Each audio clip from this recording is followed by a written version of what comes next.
Rabies एक घातक viral रोग है जो जानवर के काटने के कारण होता है और लार के माध्यम से फैलता है। 90% मामले कुत्ते के काटने के कारण होते हैं और अन्य मामलों में बंदर, घोड़े, गाय और अन्य मैमल जानवरों के काटने से हो सकते हैं। जानवर के काटने की स्थिति में क्या करना चाहिए और क्या नहीं करना चाहिए, ये रेबीज में पोस्ट एक्सपोजर प्रोफिलैक्सिस में आता है। जानवर के काटने के बाद घाव की 3 कैटेगरी है, जो बताती है कि कौन से कैटेगरी के हिसाब से कौन सी ट्रीटमेंट आएगी। जानवरों को छूना या उन्हें खाना देना और जानवरों का बिना चोट वाली त्वचा पर जीभ से चाटना कैटेगरी 1 में आता है। इसके लिए रेबीज का कोई उपचार आवश्यक नहीं है। जानवरों द्वारा खरोंचने, काटने या त्वचा पर बिना खून निकले घाव पैदा करने वाले इंजरी कैटेगरी 2 के अंतर्गत आते हैं। कैटेगरी 2 के इलाज में जख्मों की देखभाल के साथ रेबीज का वैक्सीन लगाया जाता है। जानवर के काटने से अगर घाव गहरे हो जाते हैं और उनमें से खून बह रहा है, या फिर यदि पहले से ही किसी के घाव गंभीर हैं और उस पर जानवर चाट रहा है, तो इसे कैटेगरी 3 में रखा जाता है। कैटेगरी 3 में उपचार में घावों का उपचार शामिल है। उसके बाद घाव के चारों ओर इम्यूनोग्लोबुलिन या सीरम का इंजेक्शन दिया जाता है, जिसके बाद रेबीज वैक्सीन का इंजेक्शन दिया जाता है। रेबीज के इलाज में सबसे पहले जो घाव हुआ है उसका इलाज किया जाता है। जानवर के काटने के हर मामले में घाव को 10 से 15 मिनट तक साबुन और बहते पानी से धोना चाहिए, जो 90% वायरस को हटाने में मदद करेगा, और इसके बाद घायल जगह पर पोविडोन आयोडीन जैसे कीटाणुनाशक का उपयोग करना चाहिए।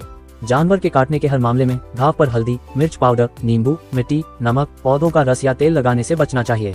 घाव को किसी भी पट्टी से नहीं ढकना चाहिए और इसे खुला छोड़ देना चाहिए जब तक कि बहुत अधिक खून न बह रहा हो। सेकेंड ट्रीटमेंट का स्टेप रेबीज वैक्सीन होता है।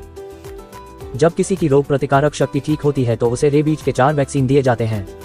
फर्स्ट डोज काटने के दिन दिया जाता है और उसके बाद तीसरे दिन, फिर 7वें दिन और फिर आखिरी डोज 14 से 28 दिन के बीच में दिया जाता है।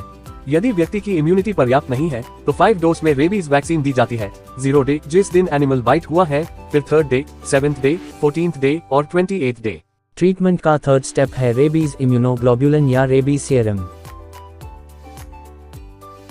कैटेगरी 3 के काटने में, जिसमें घाव गहरा है और ब्लीडिंग होती है, रेबीज वैक्सीन के साथ इम्यूनोग्लोबुलिन या रेबीज सीरम एंटीबॉडी को घाव में इंजेक्ट किया जाना चाहिए जिससे इन्फेक्शन नहीं फैले।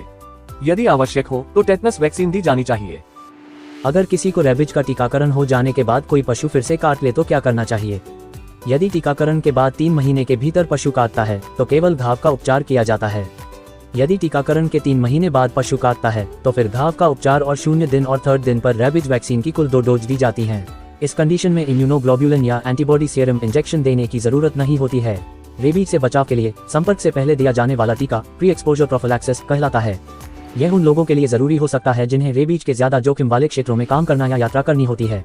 उच्च जोखिम वाले समूह के लोग जैसे कि पशु चिकित्सक, वायरस और संक्रमित सामग्रियों से निपटने वाला प्रयोगशाला स्टाफ, कुत्तों को पकड़ने वाले, वन अधिकारियों आदि को जानवरों द्वारा काटे जाने का खतरा होता है। बच्चे जानवरों की ओर आकर्षित होते हैं और इस प्रकार वे जानवरों के काटने के लिए संवेदनशील होते हैं। इंडियन अकेडमी ऑफ पीडियाट्रिक्स और WHO के अनुसार उन्हें रेबीज का प्री एक्सपोजर प्रोफिलैक्सिस वैक्सीन दी जानी चाहिए। प्री एक्सपोजर प्रोफिलैक्सिस में अगर रोग प्रतिकारक क्षमता ठीक है तो फिर 2 डोज 0 डे और 7 डे को दी जाती हैं, और अगर रोग प्रतिकारक क्षमता कम है तो फिर 3 डोज दी जाती हैं, जो कि हैं 0 डे, 7 डे और आखिरी डोज 21 से 28 डे के बीच में दी जाती है। क्या मेरे बच्चे को वैक्सीन दी जानी चाहिए अगर बच्चे को एक वैक्सीनेटेड पालतू जानवर ने काटा है? वैक्सीनेशन की विफलता अगर होती है तो पालतू वैक्सीनेटेड जानवर भी रेबीज फैला सकता है। वैक्सीनेशन की विफलता के कारण है यदि जानवर को ठीक ढंग से वैक्सीन नहीं दी गई हो या वैक्सीन को ठीक से स्टोर नहीं किया गया हो और जानवर की खराब सेहत हो।